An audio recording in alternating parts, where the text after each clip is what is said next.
What's going on, everyone out there in YouTube land? Today we're going to check out a dual 18650 225 watt device. This one coming from Smoant, and this is called the Charon Mini.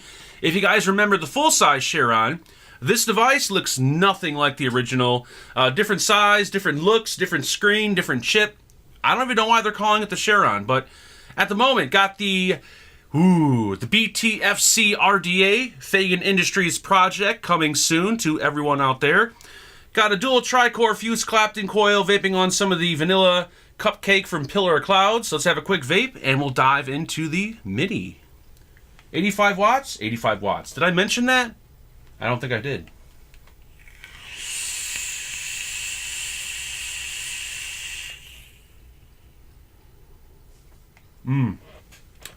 Delicious. Now, the Charon Mini sent over directly by Smoant for the purpose of this review. If you guys are looking to pick one up, I did find it over at Vape Sourcing.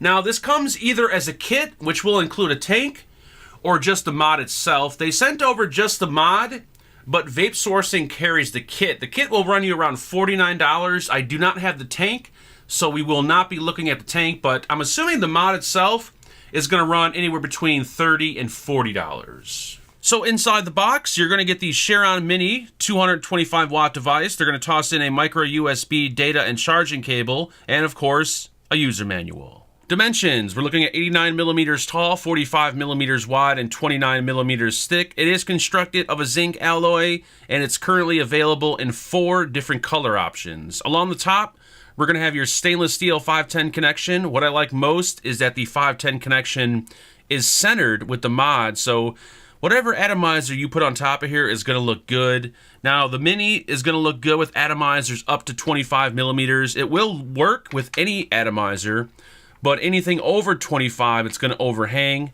If we screw down the Kennedy 25, you'll see that it lines up perfectly with that 510 connection. Along the side, we're going to have a decently sized firing switch. It does stick out quite a bit. Got some grip on there, so it's very easy to locate with your finger. Very easy to press, nice and comfortable. I had no button issues. It's a little spongy. We do have a little bit of button rattle, but nothing to really complain about.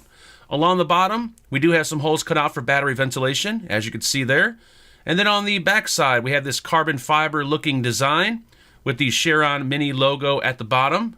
Very nicely done. This is also going to be your battery door. And we have a little notch, or do we have a notch? No, we don't have a notch, do we? I thought we did. Oh, we kind of do, I guess, right there.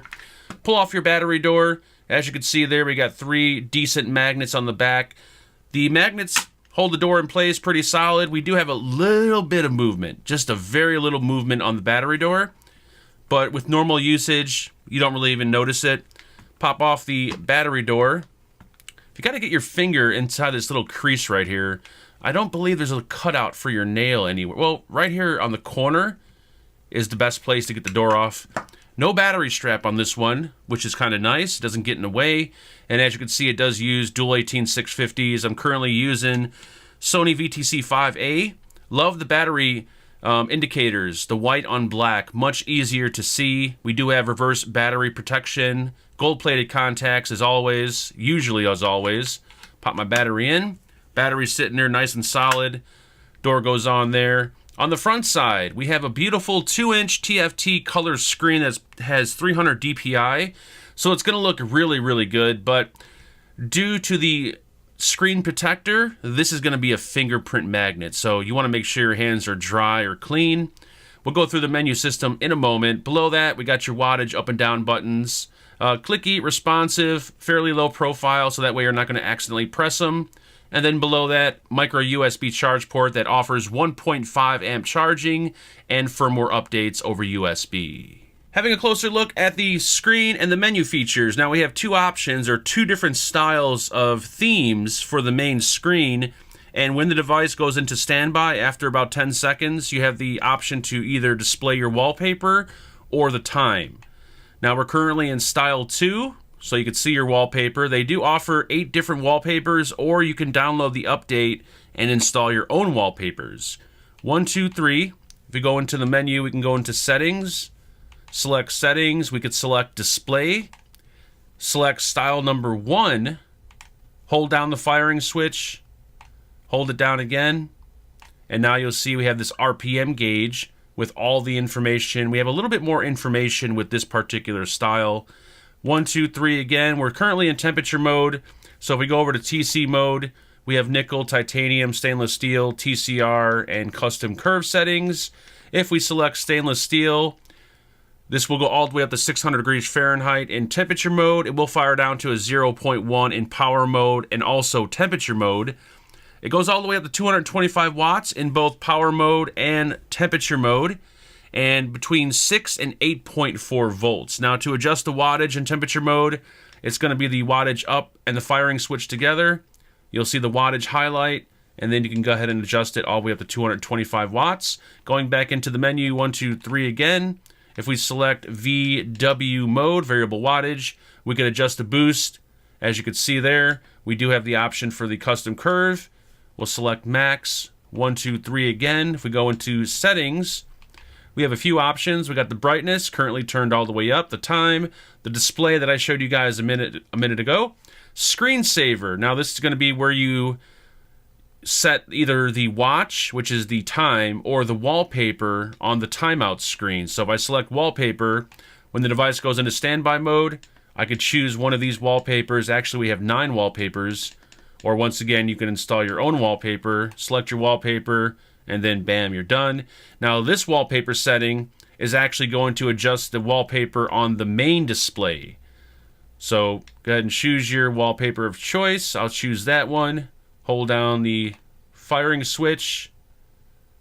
And if I was in style number 2, 1, 2, 3, you would actually see my wallpaper. I know this gets a little confusing. Display. Style 2, there we go, hold it down again, and there you go. On the main screen, holding down the wattage up and down button together will lock the device. You cannot adjust the power, but you can still vape. And also, 5 clicks will turn the device on and off. 1, 2, 3, 4, 5. So let's talk a little bit about the Charon Mini. Now, I've been a fan of the Battlestar, I've been a fan of the original Charon, and I will say the Mini version is awesome. I have very, very little to complain about. Centered 510 connection. As you guys know, I like the centered 510 connections. I think they make your atomizers look really good sitting on top. The device itself isn't ugly. It doesn't have that Chinese kind of look to it, you know, with the dragons and all the funny graphics and the logos. I think Smoant kept things nice and clean. It looks really good. The screen, 2-inch color display, 300 DPI. The icons, the graphics all look really crystal clear. And you also have the ability to change the look, the screen, the wallpaper, the screensaver. I did look on their website. I tried to find the firmware update that would allow me to use my own wallpapers. I couldn't find it, but I will contact them, and if I get a link, I'll put it in the description. But I like having the ability to change things up to give it a new look. Navigating the menu isn't too hard or complicated. It's very easy to operate. If I can do it, you guys can do it. Wattage buttons, you know, low profile. You're not going to accidentally press them if you're vaping it like this. 1.5 amp charging over USB. The battery door. I had no issues. The door didn't pop off. Batteries don't pop out. There is a little movement if you take your hand and move it, but when you're vaping it normally and going like this, you don't notice the door moving whatsoever. So I'm not complaining about that. The button on here, nice. It's like a grip style button. It's got some knurling on it. Feels good. There is a little bit of button rattle, but once again, unless you shake it, you're not even going to notice the button rattle. One of the things I really love about this device is it has almost 0 ramp up time. 85 watts, tri-core fused Clapton, dual coil. This thing just vapes immediately. I have the boost set to max, and I like my devices to... I hate devices where I press the button and I have to wait for it to slowly ramp up to the wattage. Something like this, it hits almost immediately. And for that reason, I've been really, really enjoying it. And as far as complaints, like I said, I really have nothing to complain about. Smoant, you guys did an amazing job. And I think you guys will be happy with it. All right? So that's it. That's all I got for you today on the Charon Mini. Comments or questions, you know exactly what to do. Please hit the subscribe button. I'll talk to everyone very, very soon. Make sure you guys build safe. And as always, vape on.